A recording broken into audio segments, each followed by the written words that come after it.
दिल्ली सरकार ने ये निर्णय लिया है कि बाबा साहब अम्बेडकर और भगत सिंह जी की तस्वीरें सभी दिल्ली सरकार के दफ्तरों में लगाई जाएंगी। कुछ दिन पहले पंजाब सरकार ने भी ये निर्णय लिया है कि पंजाब सरकार के भी सभी दफ्तरों में भगत सिंह और बाबा साहब अम्बेडकर की तस्वीरें लगाई जाएंगी। जब से ये ऐलान किया गया है, मैं तो सोच रहा था कि हमारे विपक्ष के साथी इसके ऊपर हमें बधाई देंगे, तारीफ करेंगे कि बहुत अच्छा निर्णय लिया गया। शुक्रिया।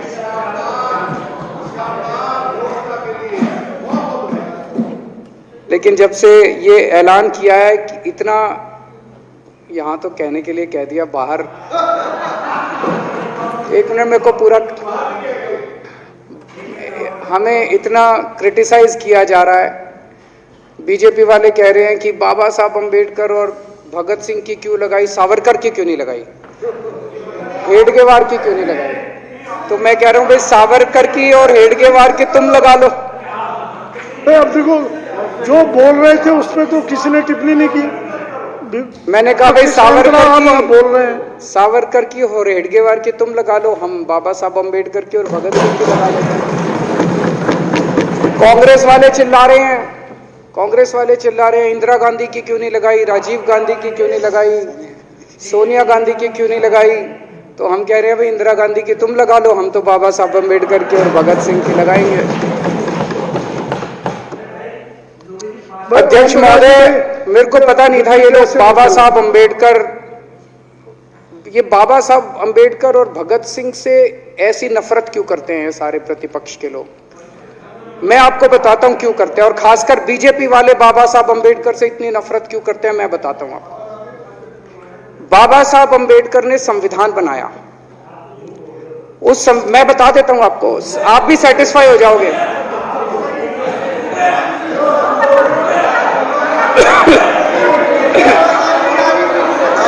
सुन के चले जाना। बाबा साहब का नाम सुनते ही वॉकआउट कर गए। बाबा साहब का नाम भी नहीं सुनना चाहते। बाबा साहब अम्बेडकर का नाम सुनते ही सुन तो लो।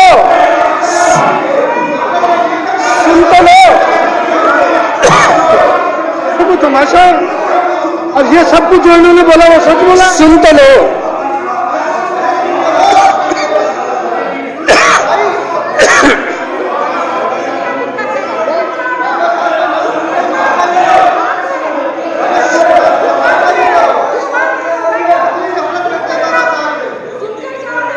बाबा साहब अम्बेडकर ने, सदस्यों से प्रार्थना कर रहा हूं, अध्यक्ष महोदय, बाबा साहब अम्बेडकर ने, मुख्यमंत्री जी बोल रहे हैं, डिस्टर्ब ना करें प्लीज।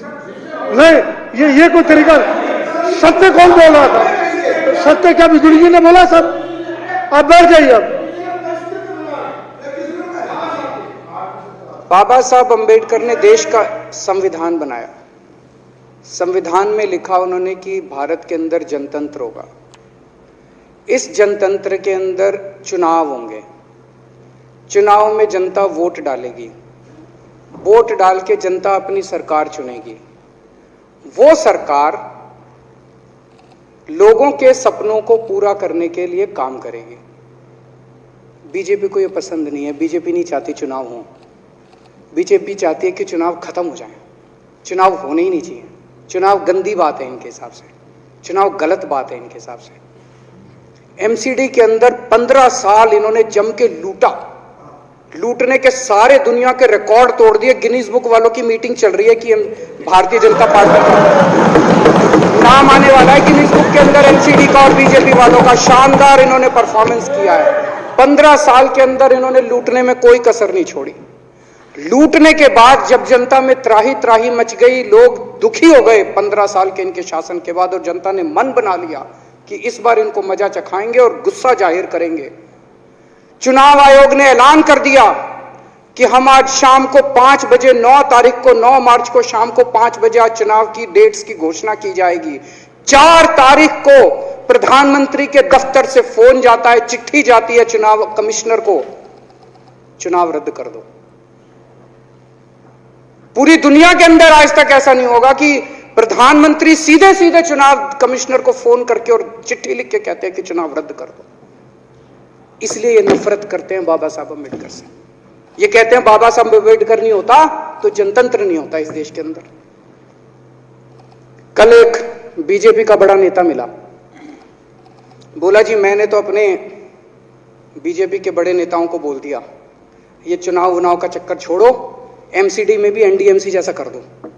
मैंने कहा इसका क्या मतलब? वो बोले जैसे एनडीएमसी में चुनाव ही नहीं होते, एनडीएमसी में केंद्र सरकार नॉमिनेट कर देती है, बोले जी एमसीडी में भी यही हो जाना चाहिए। अध्यक्ष महोदय, इनका बस चलना इस देश के अंदर सारे राज्यों में और देश में चुनाव कराना बंद कर दें। इसलिए ये नफरत करते हैं, इसलिए बाबा साहब अंबेडकर से नफरत करते हैं ये लोग। बाबा साहब अंबेडकर चुनाव की प्रक्रिया रख के गए थे, इनका बस चले तो ये चुनाव कराना बंद कर दे। कह रहे हैं हम तीनों एमसीडी को यूनिफाई करना चाहते हैं। अरे 7 साल थे तुम्हारे पास, सो रहे थे क्या 7 साल से? कहां थे तुम लोग 7 साल से? क्यों नहीं तुम लोगों ने क्यों नहीं तुम लोग यूनिफाई करने के लिए पैसे चाहिए? क्यों नहीं तुम लोगों ने यूनिफाई किया 7 साल से? चुनाव के 1 घंटे पहले तुम लोग चिट्ठी लिख रहे हो, अब सो के जागे हो कि अब यूनिफाई करोगे। तो यूनिफाई नहीं करना, चुनाव टालने हैं, क्योंकि हार रहे हैं।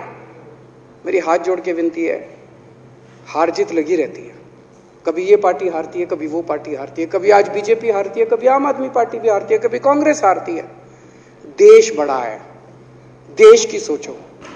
आज आम आदमी पार्टी है, कल आम आदमी पार्टी हो सकता है ना हो।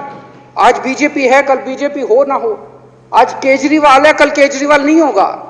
आज मोदी जी हैं, कल मोदी जी नहीं होंगे। कोई बड़ा नहीं है, देश बड़ा है, मुल्क बड़ा है, कौम बड़ी है, समाज बड़ा है। देश को नहीं झुकने देना, देश को नहीं टूटने देना, देश को नहीं किसी भी हालत में देश पे आंच नहीं आनी चाहिए। ये लोग देश के साथ खिलवाड़ कर रहे हैं, ये लोग संविधान के साथ खिलवाड़ कह रहे हैं। हम यूनिफाई करना चाहते हैं। इन्होंने एक चिट्ठी लिख दी चुनाव आयोग को कि हम तीनों एमसीडी को यूनिफाई कर रहे हैं, इसलिए चुनाव टाल दो। चुनाव आयोग ने चुनाव टाल दिया। कल को दिसंबर में गुजरात के चुनाव हो रहे हैं। अब जनता कह रही है ये गुजरात हारेंगे। अब अगर ये गुजरात हारेंगे तो ये 10 दिन पहले चिट्ठी लिख देंगे चुनाव आयोग को कि भाई हम गुजरात को और महाराष्ट्र को एक कर रहे हैं, इसलिए गुजरात के चुनाव टाल दो। गुजरात के चुनाव टल जाएंगे। अगली बार ये लोकसभा हारेंगे, चिट्ठी लिख देंगे जी ये पार्लियामेंट्री फॉर्म ऑफ सिस्टम बड़ा खराब है, हम प्रेसिडेंशियल फॉर्म ऑफ सिस्टम ला रहे हैं, संविधान बदल रहे हैं, चुनाव टाल दो। चुनाव टल जाएंगे। ये क्या मजाक बना रखा है इन्होंने, नौटंकी कर रखी है इन्होंने। भारत जनतंत्र है, देश ये बर्दाश्त नहीं करने वाला जो इन्होंने नौटंकी कर रखी है। कहते हैं हम दुनिया की सबसे बड़ी पार्टी हैं, हम तो जी दुनिया की सबसे छोटी पार्टी हैं। फिर भी डर गए तुम लोग।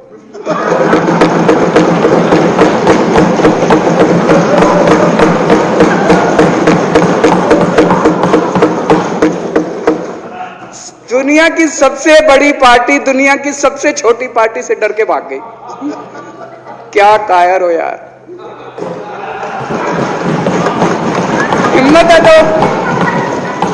हिम्मत है तो चुनाव लड़के दिखाओ बीजेपी वालों, मान जाएंगे तुम। हिम्मत है तो चुनाव लड़के दिखाओ। कहते हैं 56 इंच का सीना है, नहीं तो मान लो 56 इंच का सीना नहीं है, झूठ। नहीं तो मान लो कुर्ते के नीचे 56 इंच का सीना नहीं है, झूठ है ये। कल मैंने देखा, आपको भी बुरा लगा, मैं आपके कमरे में जब चाय पीने आया, आपने मेरे साथ अपना दुख शेयर किया कि जब एलजी साहब ने भाषण शुरू किया, ये सारे खड़े हो गए नारे लगाने। क्या कश्मीर फाइल्स टैक्स फ्री करो, और पीछे से 2 जने कह रहे थे दारू की दुकानें बंद करो। अब इनको भी नहीं पता आज नारे किस चीज के लगाने। ऊपर से आया तो था ऊपर से आया तो था, तो 2 जने कह रहे थे दारू की दुकान बंद करो, आगे वाले कह रहे थे कश्मीर फाइल्स टैक्स फ्री करो, फिर दूसरे वाले ने कहा बे आज कश्मीर वाला नारा लगाना है।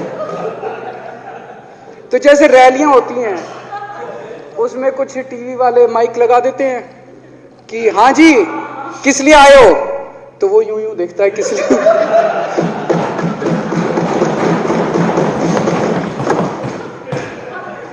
क्या हाल बना दिया इनका। इसलिए थोड़ी राजनीति में आया था। इसलिए थोड़ी राजनीति में आए थे। एक पिक्चर आई थी बंटी और बबली, उस पिक्चर में एक सीन था, कुछ लोग एक नेता के घर के सामने जाते हैं, हमारी मांगे पूरी करो, हमारी मांगे पूरी करो। नेता बाहर आता कहता क्या मांगे हैं, तो सारे एक दूसरे की तरफ, उनको पता ही नहीं क्या मांगे। आज सारे देश की सारी भारतीय जनता पार्टी एक पिक्चर के पोस्टर लगा रही है गली गली में जाके। पूरी सारी भारतीय जनता पार्टी देश में एक पिक्चर के पोस्टर लगा रही है। इसलिए राजनीति करने आए थे? पिक्चरों के पोस्टर। अपने बच्चों को क्या जवाब दोगे? घर जाके बच्चे पूछेंगे पापा क्या काम करते हो? पिक्चरों के पोस्टर लगाता हूं।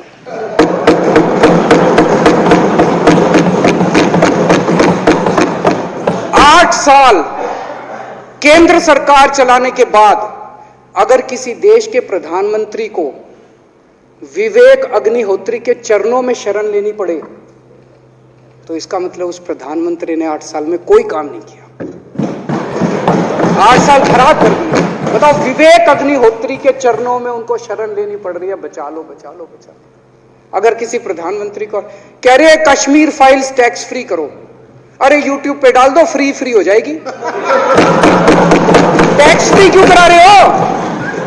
इतना ही तुमको शौक है, विवेक अग्निहोत्री को बोलो यूट्यूब पे डाल देगा, सारी पिक्चर फ्री है, सारे जने देख लेंगे एक ही दिन के अंदर। टैक्स फ्री की क्या जरूरत है? यूट्यूब पे क्यों नहीं डाल? कल एक मैंने अखबार में पढ़ा, हरियाणा के अंदर एक भारतीय जनता पार्टी का ही एक एमएलए था, उसने कहा आज मैं पार्क के अंदर इसकी फ्री स्क्रीनिंग करूंगा।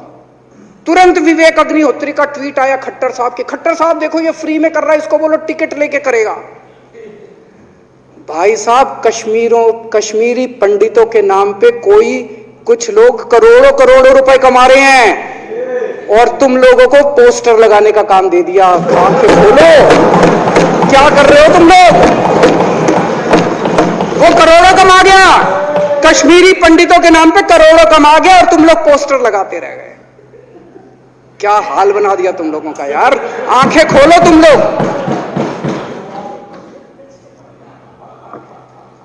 भेड़ बकरियों की तरह हाँक रखा है पूरे बीजेपी वालों को, भेड़ बकरियों की तरह हाँक रहे हैं। एक दिन बोले 3 का कृषि कानून लेके आए हैं, बहुत शानदार है, और फिर नीचे मैसेज आया भाई सारे जने तारीफ करो मोदी जी की। सारे बोले वाह मोदी जी वाह, क्या मास्टर स्ट्रोक है। और मेरे को याद है इसी सदन के अंदर इन लोगों ने उन 3 कानूनों की खूब तारीफ की थी, बोले क्या मास्टर स्ट्रोक है और क्या शानदार कानून लेके आए।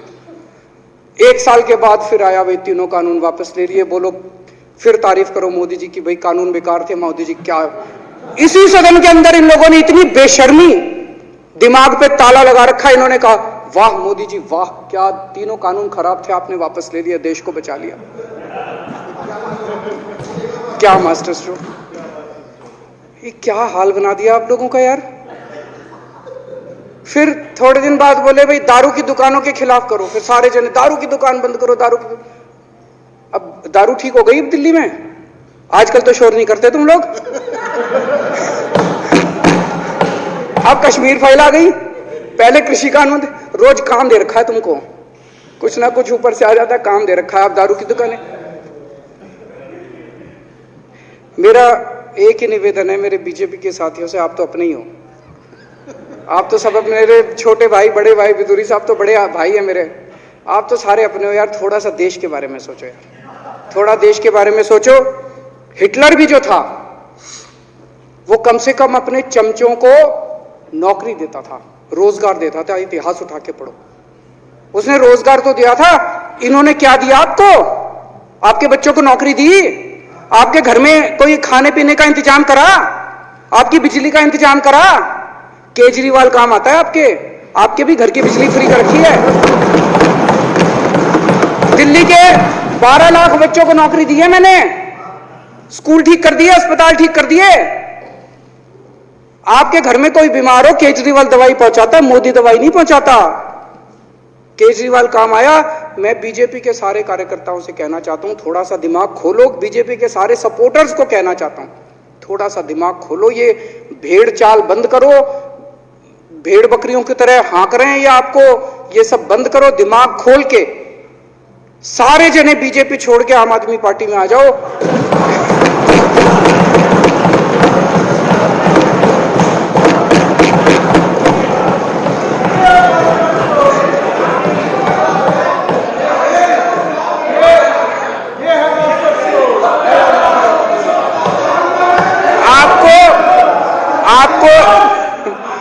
आपको इज्जत मिलेगी, सम्मान मिलेगा, आपसे कतई झूठे नारे नहीं लगवाएंगे।